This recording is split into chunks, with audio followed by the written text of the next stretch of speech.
You didn't ask for it, you don't need it, but it's on its way. The all new digital SAT coming soon to a laptop, tablet, or iPad near you.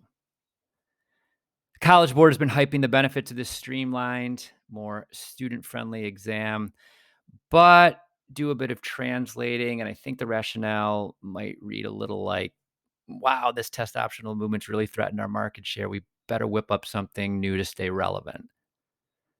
It's coming. We need to be prepared. So, what are the big picture comparisons here? The new digital SAT is going to be entirely online. It's adaptive. We'll talk about that in a second. Shorter than the current version. It's going to shrink from 3 hours to just over two. Much shorter reading passages. You can use a calculator throughout the math. You'll get your first sneak peek, the PSET in October of next year, and the first official full length launches March 2024. Starting with that test, you can no longer take a paper version of the SAT, except for students with accommodations. And according to the College Board, scores will be back in days instead of weeks. But let's see if they can keep that promise. Adaptive testing is not new.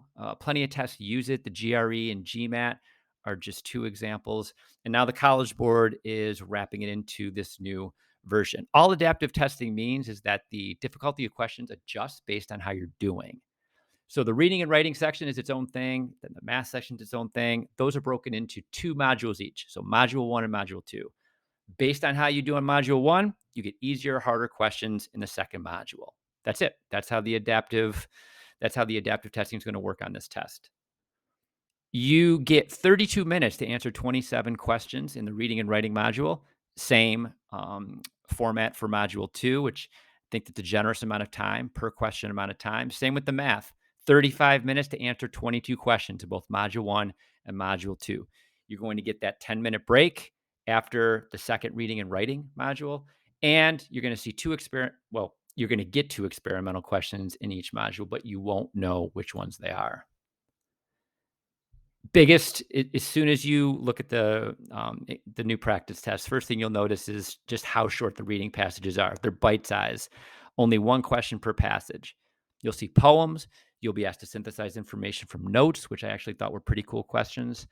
And what I noticed, definitely more transition word questions tested in that reading and writing section. For the math, calculator throughout. You can use the on-screen Desmos version or your own, which I was glad that I had that option because I'm not a fan of the on-screen version. Most of the same concepts are tested as in the current compared to the current version.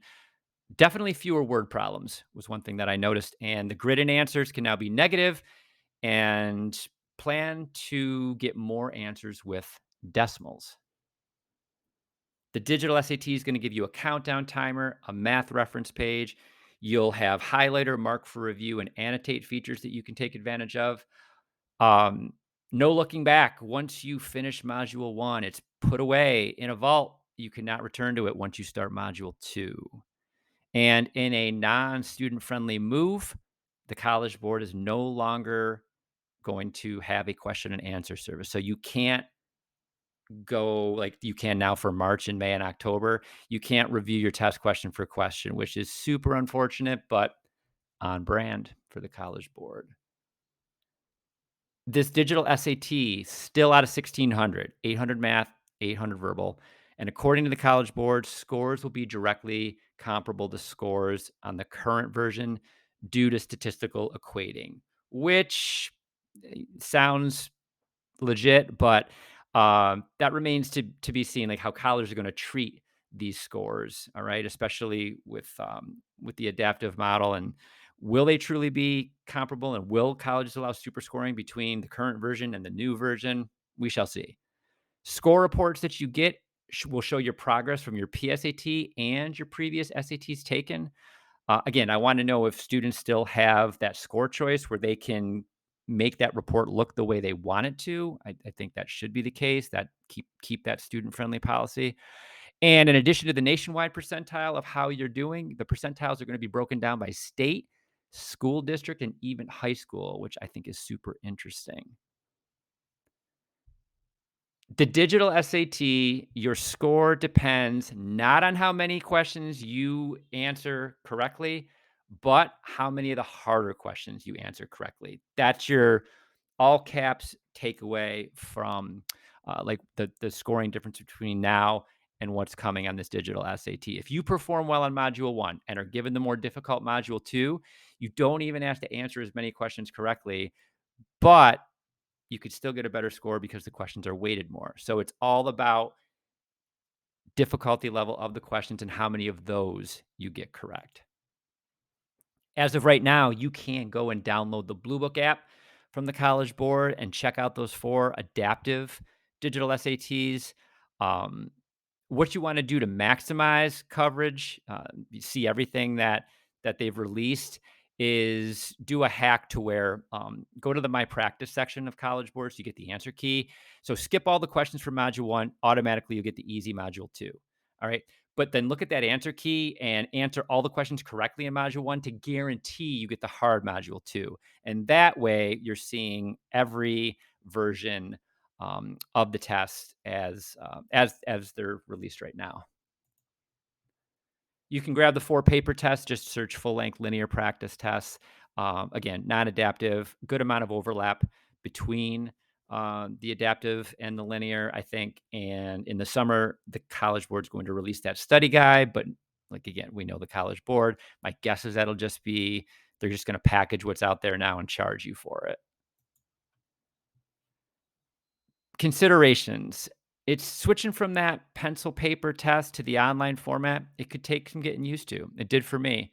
I like to get my hands in the clay when I'm taking a test and I'm marking things up and it's bows and arrows and annotation. And this one just took me a while to get used to as I was working my way through the blue book tests. You could probably put money down on there being some glitches. The College Board is not known for smooth rollout, so fingers crossed, but maybe expect some issues. Biggest consideration, and we'll talk about who, as far as cohorts go, who this affects most. There's a limited amount of practice materials right now for adaptive tests, for PDF tests, while just so much more for the current version, right? You could find the 8 official versions that are in the study guide or from the College Board, and you could find pretty much any QAS back from March or back from 2016 on. So, yeah, I like variety. I like not running out of things. So that I think is definitely something you want to keep in mind.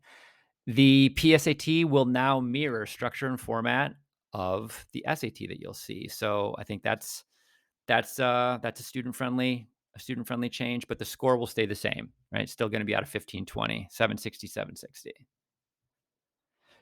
I'm a sophomore. All right, so you are in this cohort where you have a couple different paths that you can go down. If you're currently taking Algebra 2 Trig, right? So this is how I would go about things. Check out that PSAT from October, which you can compare. Okay, what didn't I know then in the math?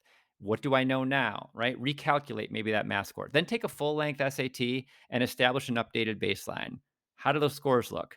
Are they close to the score ranges of some colleges that you're interested in? Right. So even 1 or 2 schools, get a placeholder score range in there. If they are, I'd stick with the current version just because of how much more official practice material and supplements, right? Videos and you name it that are out there to assist with that. And then I would take one of the remaining current versions and then I would take another one because super scoring. And if it comes to it, you then still have the option of taking a digital SAT down the line. You're a sophomore, rising junior. So, yeah, more degrees of freedom. And that would be awesome if you could take the current version and just be done by winter break, because then you have just freed up time to use on so many other things and you never have to worry about this digital SAT. But if you are a sophomore who has yet to take Algebra 2, or you just didn't meet your score goals before the digital SAT comes out, no worries. Just you're going to have it sort of narrowed down to, all right, it's just the digital SAT for me now. So it's got the same core skills that they're testing. You just have to get used to the format. PSAT in October, get those scores back. again, hopefully sooner than the PSAT scores currently come out, which is December. I think so. You'll have scores early, and then can plan. All right, it's March for me, or it's even later, or who knows, maybe not at all, because it has to be up to you. You should do whatever you feel is going to put you in the best position, all right, when it comes to strengthening your college application. Yes, about 80% of colleges are staying test optional. That does not mean, all right, that strong tests will not help you. Test blind, sure, can't send them. But at a test optional school, strong scores will add value to your application. So keep that in mind, whether it's the current SAT, the ACT, or this new digital SAT. Preparation is separation. So put in the work, chase greatness.